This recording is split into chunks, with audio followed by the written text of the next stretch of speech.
Hi, it's Tice. I just want to show you our N-Tidal CO2s. I'm sure you're all familiar with, and how to set this up for non-invasive monitoring on the floors.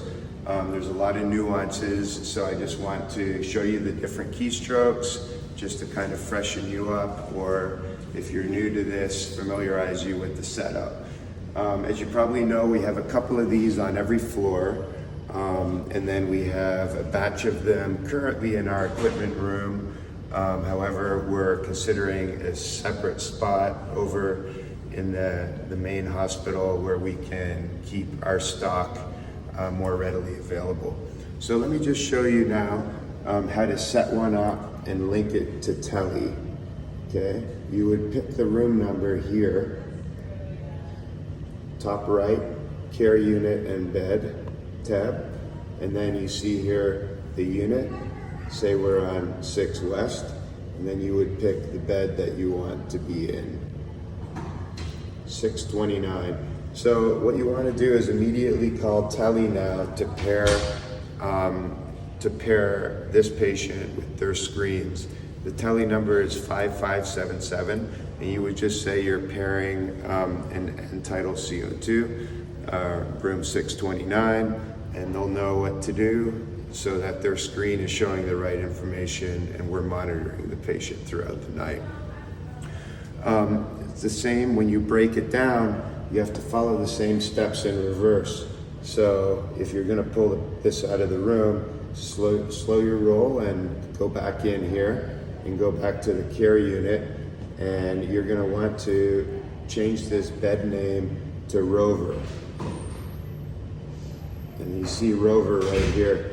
Now some floors may or may not have a Rover. It doesn't matter which Rover you assign it to, it just has to be one of the RVR slots. Now at the same time, you also have to call Tele again, 5577, let them know that 629 is now no longer on N-Tidal, and that's to make sure that this unit doesn't end up in another room and sending a ghost signal to Tele for that room where the unit's no longer located. So just make sure that you reverse the process and call Tele each time that you set one of these up.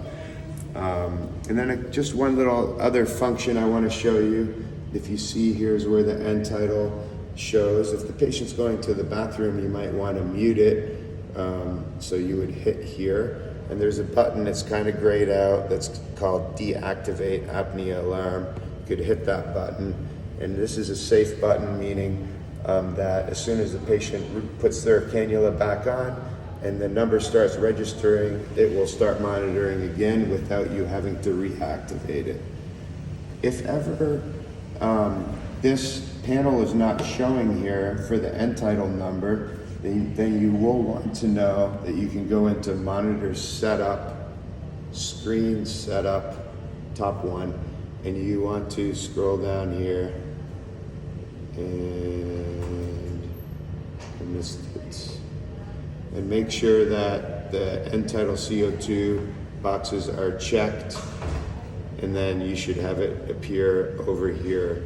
So what happens is sometimes the nurse will use it to take blood pressures, and that'll move the panel up to the top and drop the N-Tidal number off the screen. And what you're doing is you're going back into monitor setup and you're reprioritizing CO2 show parameter, and that will pop it back up to the top so you can actually see it. Okay, if you have any further questions, there are cheat sheets available that go through this process you can review. Also, nursing is very much aware of this process.